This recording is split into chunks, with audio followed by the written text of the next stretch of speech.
Good afternoon to all of you in India, and good morning and good evening, depending on where you are. As you know, I do always join the conference, but my remarks are limited unless there are some questions. But this time, I think it's important to start the conversation because we have an important announcement. I have an important announcement to make, which is that the board today decided that we would have Sudhir take over the role of CEO from tomorrow morning. So, as you know, he's been with us 7 months, a little over 7 months, and has got very well integrated into the company, has built a very strong growth momentum. So the board took this very important decision to make him the CEO of the company. And along that, of course, Mr. Arvind Thakur is elevated to the post of Vice Chairman and Managing Director. So this period has also seen, as you will hear, very significant strengthening of senior talent in the global markets, particularly in the marketplaces. So with all of that, we are on today a very strong growth momentum. And I thought I'd take the opportunity to share this very important news with you, very significant in our history and very important for us at this point in time. So with that, I will hand you over to Arvind Thakur, who now takes over as Vice Chairman and Managing Director of NIIT Technology. Arvind. Thank you, Rajiv. I would like to congratulate Sudhir on his appointment as the CEO.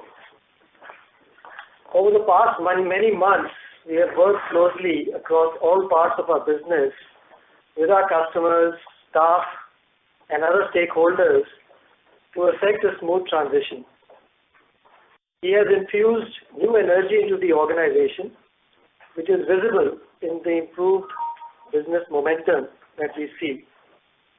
As CEO, I will now invite him to share with you the analysis of our quarter performance and lead the discussions in this earnings call. Sudhir, over to you. Thank you, Arvind, and thank you, Rajiv. A very good evening and good morning to you folks. So on with the revenue analysis. This was a good quarter for us.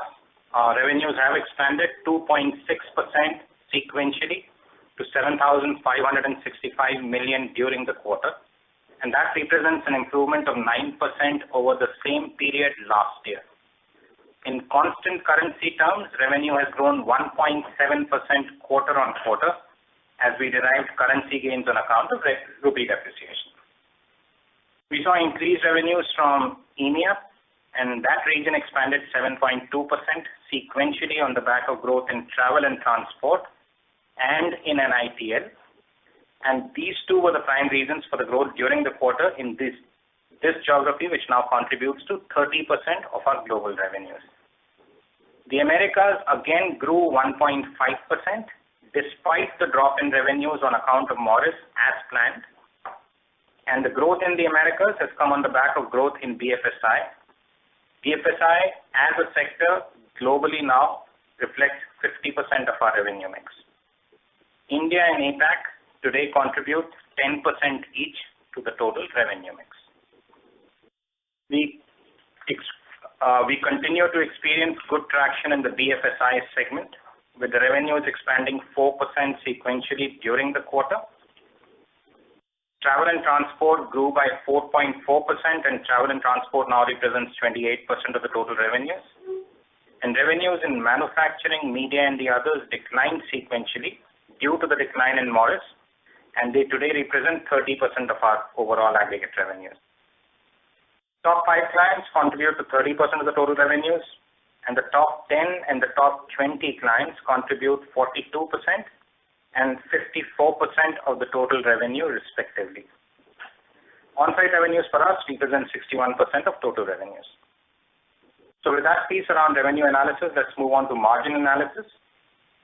Operating profits have improved 8.7%, that's 8.7% sequentially, to rupees 1,295 million, representing 11.4% improvement over the same period last year. Operating margins have improved 96 basis points to 17.1%. increase in revenues from NITL and digital engagements in US and EMEA have led to this improvement in operating margins that I talked about. The net profit for the quarter are 756 million Indian rupees, up 12.4% quarter on quarter and up 21.2% year on year. The effective tax rate during the quarter was significantly lower at 16.4% due to credit arising from the company's claim on investment write-off of one of the subsidiaries on tax filings during the quarter. Excluding this credit, normalized effective tax rate is 23.9%. That's the quick margin update. Now moving on to order intake, large deals, new logos, market outlook. We've seen yet another quarter with good deal momentum. The order intake story is positive.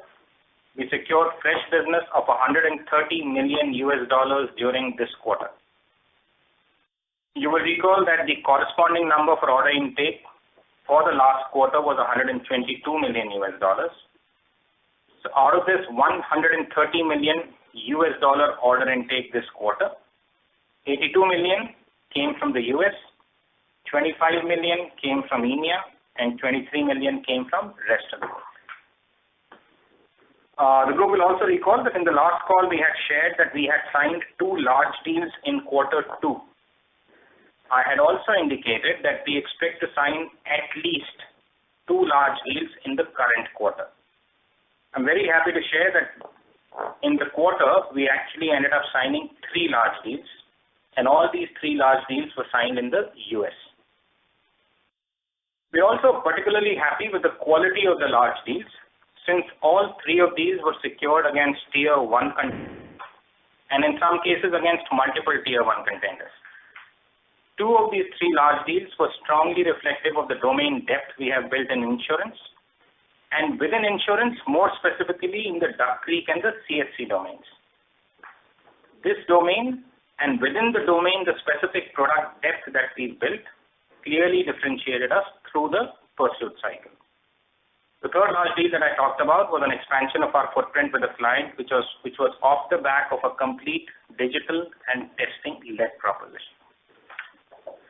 At this stage, we believe that our focus on the sharply defined industry subsegments and creating propositions leveraging digital and emerging technologies is what has helped us with these wins. And this approach of ours also is playing out very well with the large deal pipeline that we see in the future moving forward.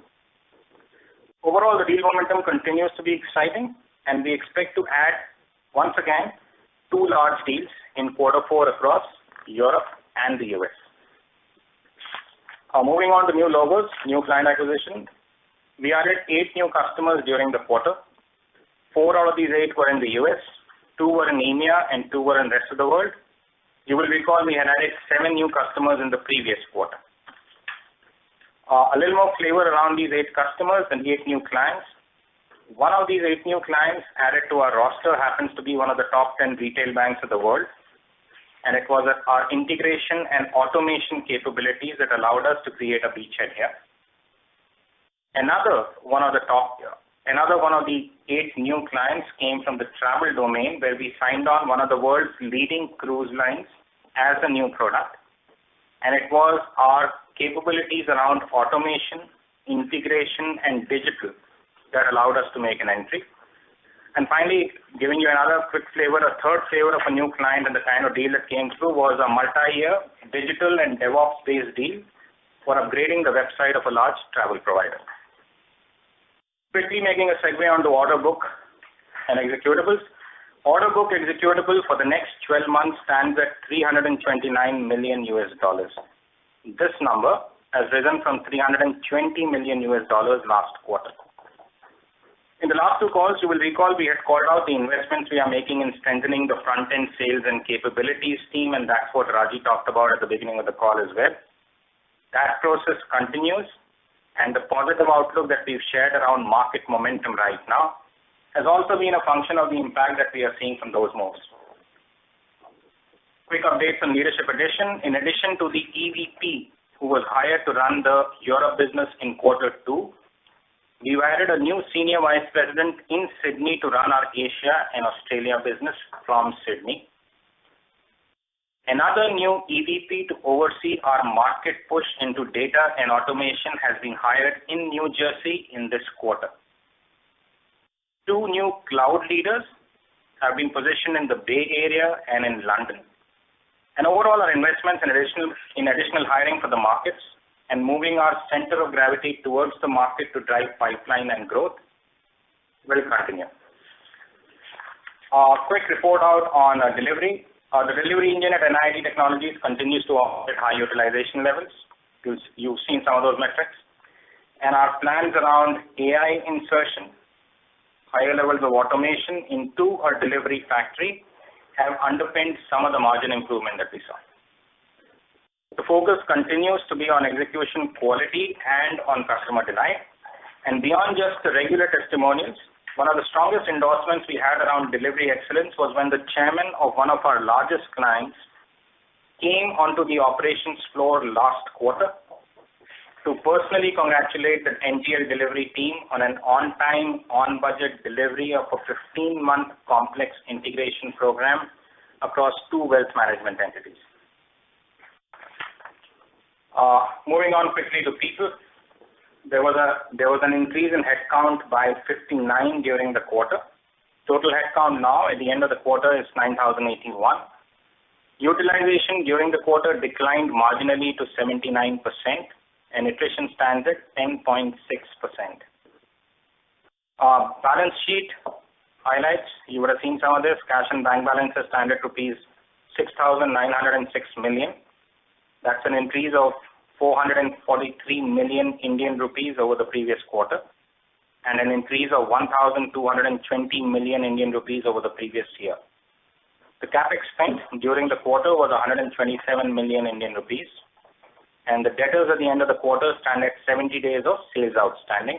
Last quarter, the corresponding number, as you know, was 66 days. Hedge position. Outstanding hedges in USD are 65.25 million at an average rate of 67.39 rupee per US dollar. In pounds, British pounds, we have 13.05 million outstanding at 88.18 rupees per British pound. And in euro, it is 4.5 million at 77.84 rupees to a euro.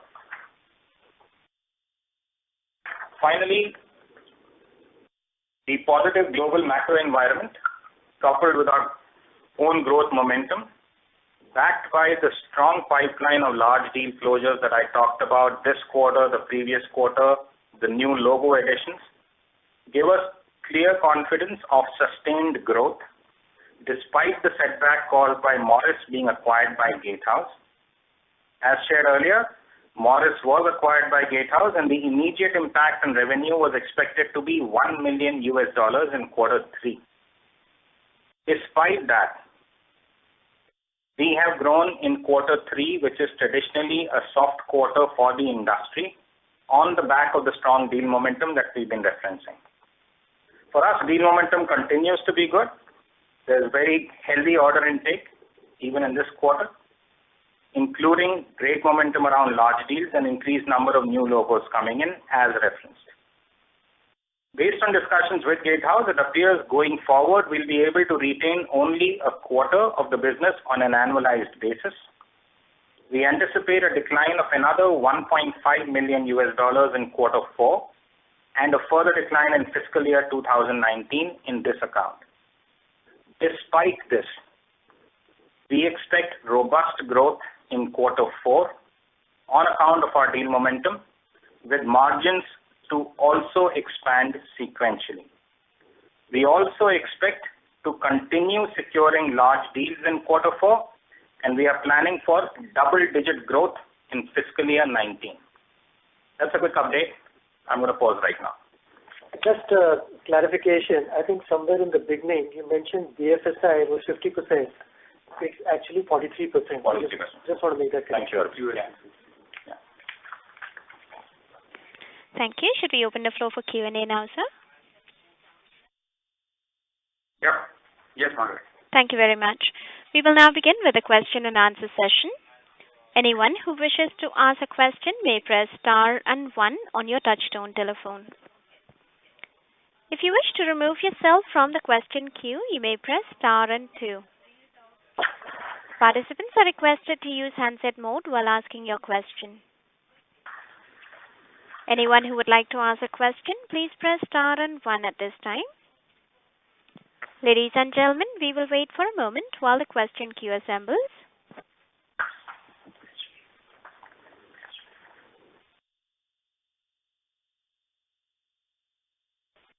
The first question is from the line of Rahul Jain from Emkay Global. Please go ahead. Congrats on good number. My question pertains to this strong commentary that we talk about on large deal and the near-term outlook as well as outlook for FY19.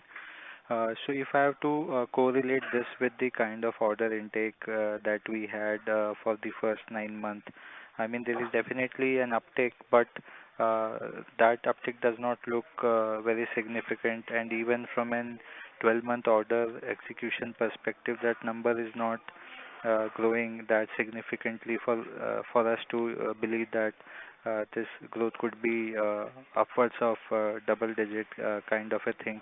So is it to do with the deals that we are anticipating going forward, and we are in advanced stage of closing some of them, or is it also to do with this being driven by digital, which may not necessarily reflect in the order book data that we disclose? I think great question. Thank you for the question. Two pivots to the question.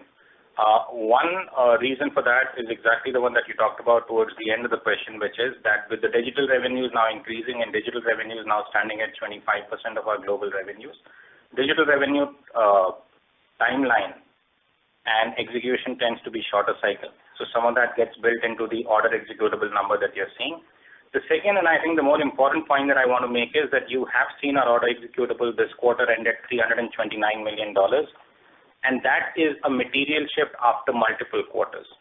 The reason why the order executable has moved up, but possibly not as much as it could have, is on account of the CETA drawdown that you had seen 3 quarters back, and the modest impact that we looked at in the last quarter and we called out.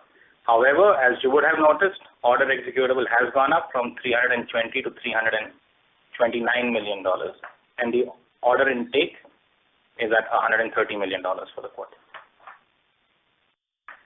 Right. And on the profitability front, despite a very strong, quarter and continuous improvement on the margin during the year, but if I have to see from a 9-month perspective, or the full year, possibly the number that we end up closing would not be significantly better, and there has been significant investment that has gone in the SG&A. So what is the SG&A that we would be building for the next year, and also how we try and work out about the sustainability from a profitability perspective, which often get impacted by some client related issue or other factors. So the way we're looking at margins, our outlook on margins for quarter 4 continues to be where Arvind had pointed it out last quarter. Quarter 4, we expect to hit operating margins of 18%. From our point of view, G&A costs, if there is a reduction there, is to some extent going to get funneled back into creating the growth momentum that we are talking about and the growth outlook that we talked about for next year for the firm. So lastly, if you could say, with the kind of mix of the business that we are operating now and the kind of growth that you are trying to forecast, what is a band that we should ideally be operating at from a EBIT margin perspective? This is, I think what we have mentioned is that we typically go down in the first quarter because of the salary hikes, and then you kind of keep expanding every quarter going forward. We'll experience the same thing next quarter. There'll be a decline in Q1, but it will be gradually increasing over the next 4 quarters. But the overall annual thing will be better than the previous years. So you mean to say FY19 over FY18? That's right. Okay. Thank you and best luck for the time. Thank you. We would request participants to limit your question to one at a time. Time permitting, you may come back for a follow-up question. The next question from the line of Sandeep Shah from CIMB. Please go ahead. Yeah, thanks for the opportunity. Happy New Year to the management and congrats Sudhir for the elevation sooner than expected. Just in terms of the US, it looks, is it the belief is correct that most of the peers are saying that the conversion of the deal pipelines is now getting faster converted into deals. So is it also you are foreseeing? And it looks like from this quarter's addition of 2 insurance deals out of 3 deals, we are now successful in terms of cross-selling the insurance to the US, and the opportunity has just started. It could be more for such opportunities going forward. Thank you, Sandeep. And the way we look at deal pipeline and demand from the US, things are looking positive across the 3 industry segments that we are playing in: travel and transport, insurance, and VFS. And you're absolutely right when you talk about 2 of the top 3 deals coming from that insurance sector coming in. The deals have come because of 2 things, as we see them. One, of course, is the fact that we've been able to, even within insurance, start targeting subsegments. And 2, because we've also been able to leverage the depth that we built in the insurance products business and start incorporating that in the propositions that we are laying out to the market. That's how we see this. Okay. Overall, the demand outlook across the 3 industry segments that we play in appears to be strong, appears to be stable, and the pipeline that I mentioned earlier is coming from across all 3 segments that we play in. Okay. Okay. On the travel side, as there are a few large accounts which we had a client-specific issue, there was some change in terms of the CIO, CTOs as well. So one can say that largely those issues are behind and those couple of clients are now on a growth path. And second, I think the large peers are also targeting this vertical, though for them it's a small percentage to the overall revenue. But they are also very talking positively and growing the numbers at a high single-digit Q on Q.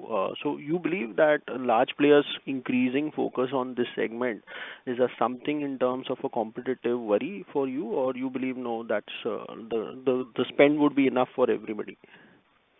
So at this stage, answering the first part of your question, Sandeep, the issues we referenced earlier in the past around travel clients is firmly in the past.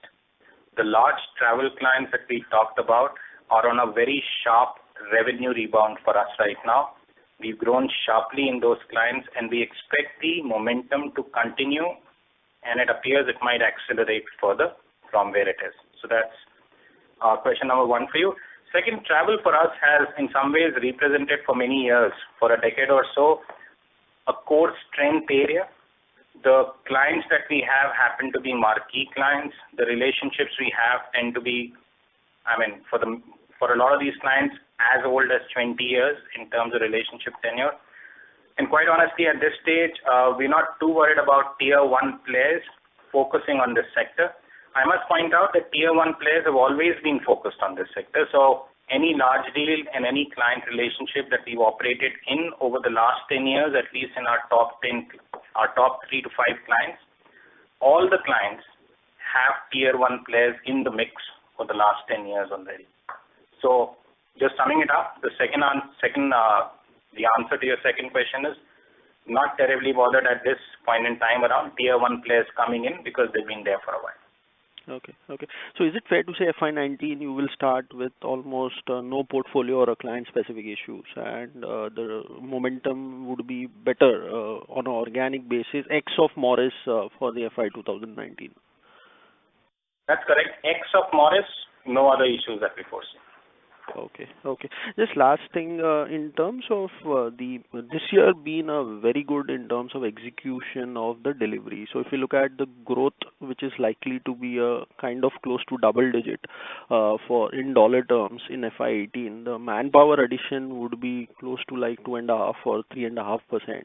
So there is a deliberate effort in terms of building more automation to the delivery. So whether we can expect this trend to continue where the revenue per employee may start improving even in FY19?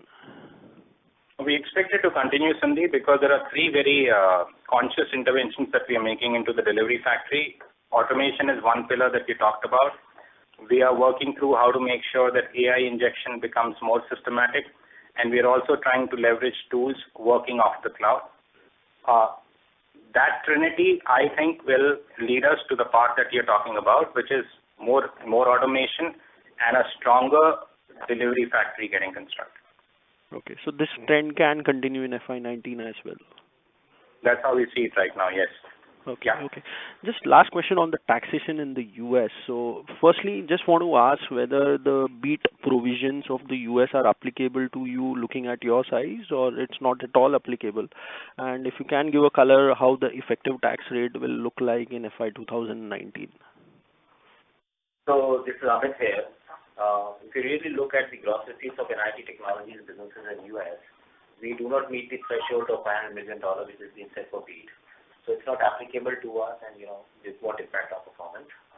On the effective tax rate impact, we believe that we should be able to, moving from 34% to 27% would give us 100 basis point on ETR. Hello, the voice was not clear. Hello. You're talking about the corporate tax in the US, or you're talking about something else?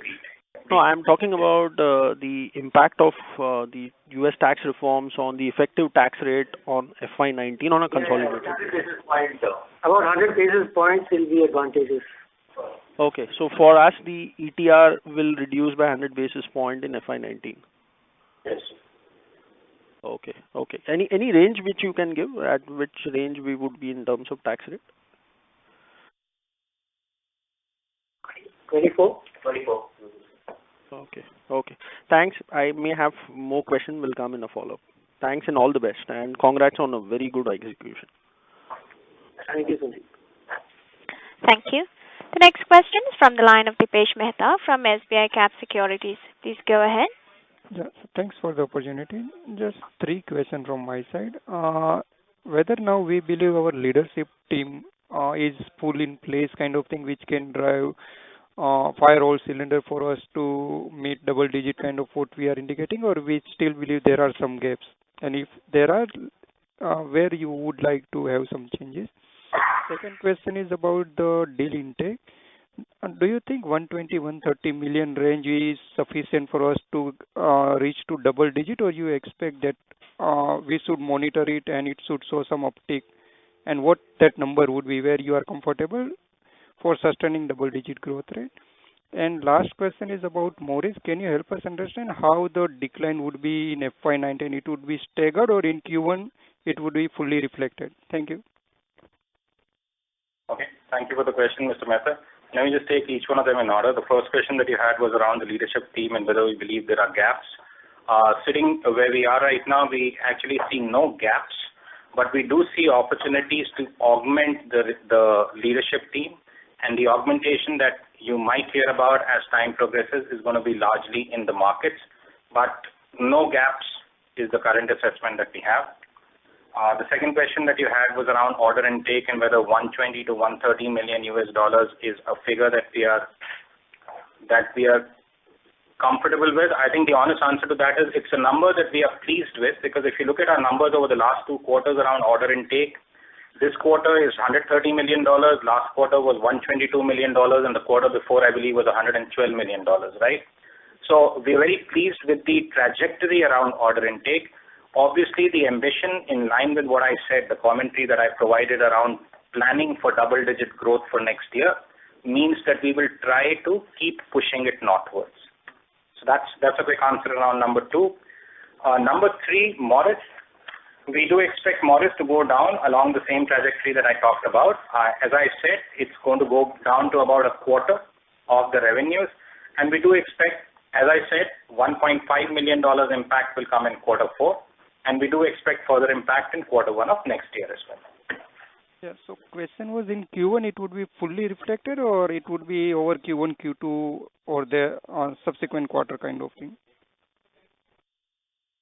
Most of it, near fully, would be reflected in Q1. There shouldn't be anything beyond that. So, and last, if I can squeeze in more, can you give us the revenue breakup which we generally give Morris, GIS, NITL and those, and with margin? Absolutely. So the revenue breakup and the currency term I'm using is Indian rupees million. NITL, the revenue was 415. GIS 347. Incessant 832. Morris 342. JV. For the JV. The number 342 in Morris was for the JV. Yeah, so it is comparable with last quarter 391 or it is different? It is comparable. Sure, and what will be the margin of these businesses? I'll give you the margins. NITL 23%, GIS 23%, Morris 15%, Incessant 20%. Thank you. So when Sudhir says Morris, just a clarification, Sudhir says Morris, it's a joint venture with Morris. So it's not just Morris, but it includes other clients that the JV has as well. NMT. Yes. So only question is the way earlier we used to give, is there any definition difference now when you say 342? No, there is no definition difference.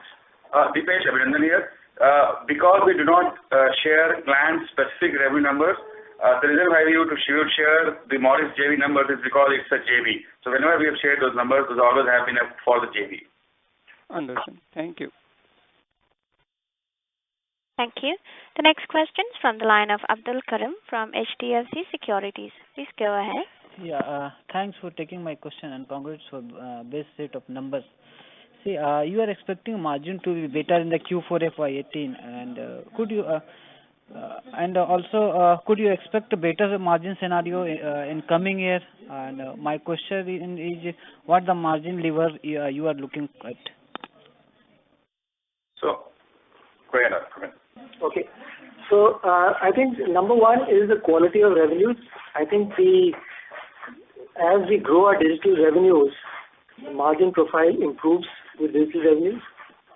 Second is obviously the efficiencies that we are getting in our delivery organization, particularly with automation, and now with AI getting injected, that's driving even more efficiencies in our execution. So predominantly these are two margin levers. And as far as next year is concerned, I already shared that there will be a dip in Q1, but it will gradually improve through the year in each quarter, and it will be better in FY19 as compared to FY18. Okay, thank you. Thank you. The next question is from the line of Sandeep Shah from CIMB. Please go ahead. I'm sorry, the next question is from the line of Vipul Shah from Sumangal Investment. Please go ahead. Hi, sir. Congratulations for a good set of numbers. I would like your view on utilization rate, which is around 79%, which is on a much lower side if we compare it to large peers. So what is your view on utilization rate? Can we expect it to move significantly higher in coming year? So, Vipul, our utilization for this quarter is 79%. 80 is the number that we are targeting on the outside. It is not our intent to go beyond 80, and 80, given industry benchmarks, is a highly competitive number. So, as we see it, this quarter was 79%. This quarter, as you know, tends to be normally a softer quarter for firms, and there are furloughs that happen on the client side. But we are very close to the number that we want to operate at, which is 80%. Okay, sir. Thank you. Thank you. Anyone who would like to ask a question, please press star and one. The next question is from the line of Sandeep Shah from CIMB. Please go ahead. Yeah, thanks for the follow-up. Sudhir, when you say FY19 double-digit growth, you mean to say on an organic basis? Yes, Sandeep, good question. And I do want to state this clearly. I mean double-digit growth on an organic basis, yes. Okay. So that means that the deal inflows, which is improving, you have to further improve it. And looking at the team and the investment which we are making, we are confident enough as of now. That's correct, Sandeep. So the deal inflow that's coming in, as I said, I do expect another 2 large deals in quarter 4. And the leadership team that we have right now on the ground and the augmentation we might do in the short to medium term, again convinces me that we have what we need to plan for and target the double-digit growth organic that we talked about. Okay. And just on the GIS, there was some admin issues in terms of the procurement. This time it looks like there is a fantastic growth in the GIS. Is it fair to say that those issues are behind and Q4 being seasonally strong for the GIS, so the growth may even continue in Q4? So those issues were around, rate contract and supplies, which actually still continue because the DGS&D contracts are not fully uploaded into the new GEMS platform. So this quarter we've been able to find ways around some of those problems, but those problems still persist, and we expect those to get cleared in this quarter to have a better growth in Q4. Okay, so the seasonality may even continue in 4Q with a Q-on-Q growth coming in. That's right. Okay. Thank you and all the best. Thank you. A reminder to all our participants, if you wish to ask a question, please press star and 1. The next question is from the line of Ganesh Shetty. He's an individual investor. Please go ahead. Congratulations, sir, and very happy to see the all-round performance of NIIT Technologies. Thank you, Ganesh. Yeah. So, can you please throw some light on RuleTech integration and the revenue from RuleTech and how we are moving ahead with RuleTech acquisition going forward? Yes, thank you, Mr. Shetty, for the question. We don't call out separately the revenue for RuleTech, but the integration that you referred to has been going well. We're very pleased with the fact that both organizations, not just operationally and not just financially, but even culturally, seem to have worked very well. We see clear revenue momentum coming in from the RuleTech acquisition as well. And the overall integration, the overall synergy that was expected seems to be playing out exactly as per plan. So we have positive news on that front, almost on the same lines as the experience that we had with Incessant earlier.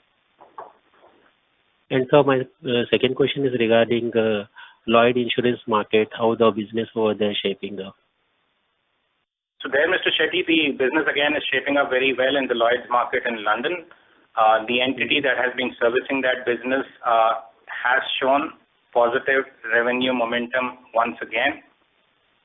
The business plan that we had for this year for that business has been slightly exceeded, and the outlook for next year again appears to be positive. Thanks a lot, sir. That's all from me, and all the best for the future. Thank you, Mr. Shetty. Thank you. The next question is from the line of Govind Agarwal from Antique Stock Broking. Please go ahead. Yeah, hi. Congratulations to the management team on a very good execution and to Sudhir on early elevation. I had one question on the large deals which you said you had won against Tier 1 companies. So we can throw some light on what is helping us win against Tier 1 companies and how do we see competition over there? Sure. Thank you, Mr. Agarwal. If I look at the 3 large deals that we called out, 2 of them came from the insurance vertical. What allowed us to win there were 2 or 3 different factors. Factor number 1 was when it comes to insurance and when it comes to our expertise, we have been focused on not just a broad segment like insurance, but within very sharp sub-segments. That expertise was called out in the proposal and during the entire deal cycle. The second thing that worked for us is within insurance, we have over the years built very strong partnerships with the leading product providers in that space, specifically Duck Creek and DXC. That experience, that alliance again came into play here. And the third piece that worked very well for us was the fact that we also have an insurance product in Europe, and the positive rub-off of the experience of running a product business where you need a lot of domain and technology depth also played out in the proposals that we had put out there. So there was a lot of positivity that came from that front. I'll very quickly add a flavor around the third large deal. The third large deal was largely digital-led in a client where the revenue also is predominantly digital and has seen a very sharply accelerated growth curve for us.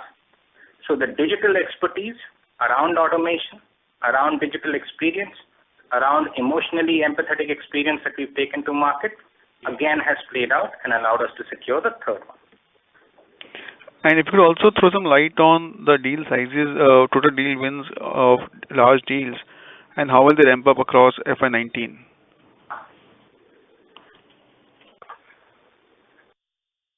So the way we define a large deal, Mr. Shetty, is a deal with a TCP of greater than $20 million. Each one of these deals was north of $20 million. And as you can imagine, all of these were secured in Q3. All of them are multi-year deals, so the revenue flow will definitely go into fiscal year 19 and beyond. Sure. And one last question on Morris JV. See, when we say Morris revenue will go to become 1/4 of the original size, so what is the revenue over here? 342 is more than that, right? Is not the revenue which will go down?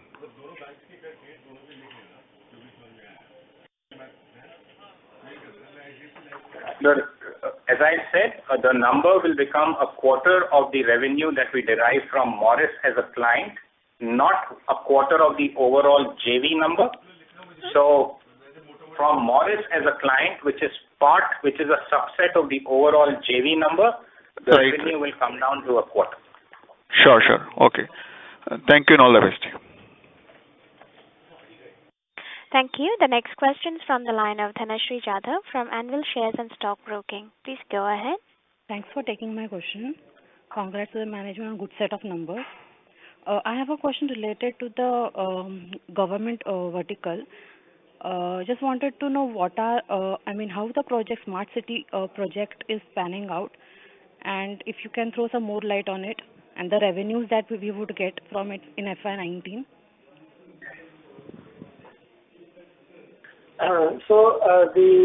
The business in smart cities that we do is in our GIS technology, where GIS is a core component of a smart city solution. So that business actually is the one which has grown significantly, and in fact it has grown on the back of the opportunities that we see in smart cities. We now see a large number of system integrators engaged in this activity, and we have been able to partner with these system integrators with our platform, which is now becoming more or less the de facto standard for GIS in smart cities.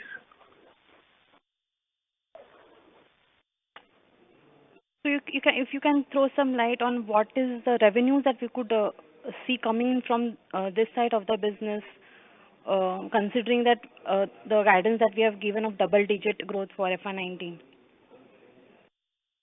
Well, the growth really will come from international markets because, as I mentioned earlier, the focus of the organization is to drive business in our international geographies.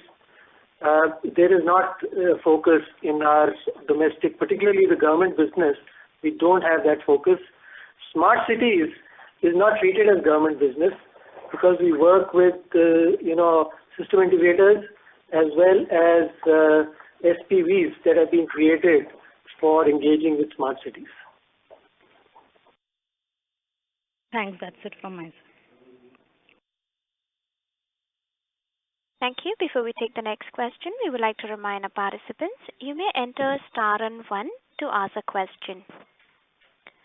The next question is a follow-up from the line of Sandeep Shah from CIMB. Please go ahead. Yeah, sorry for coming again. Just on the large deal wins which has happened in this quarter, is it fair to say all the three are a fresh business, new business, not any part of a renewal coming into this? No, not all of them are new business, Sandeep, but half or more than half in some cases is new business, incremental business. Okay, so you are talking of the 130 million, half of that, or you are talking just for these three? I'm talking about the three large deals, Sandeep, that we talked about. Okay. And even the chasing which we are doing and hoping to close 2 new deals in this quarter, even that split could be more for fresh or new business, or it's evenly spread out on renewal and fresh? Will be higher than what we realized in quarter 3. So the new component will be likely even higher than the number I just talked about for quarter 3. Okay. Thank you. Helpful. Thank you. Thank you. Ladies and gentlemen, that was the last question. I now hand the conference over to Mr. Arvind Thakur, Vice Chairman, NIIT Technologies, for closing comments. Thank you, everybody, for joining us on this call. I think now with Sudhir at the helm, the company enters into a new era of growth with a fresh perspective, particularly with the new leadership team that he is inducting as part of his organization. We look forward to his leadership to embrace new opportunities, particularly around new technologies. With that, we can close this conference. Thank you very much for joining us. Thank you. On behalf of NIIT Technologies Limited, that concludes this conference. Thank you for joining us, and you may now disconnect your lines.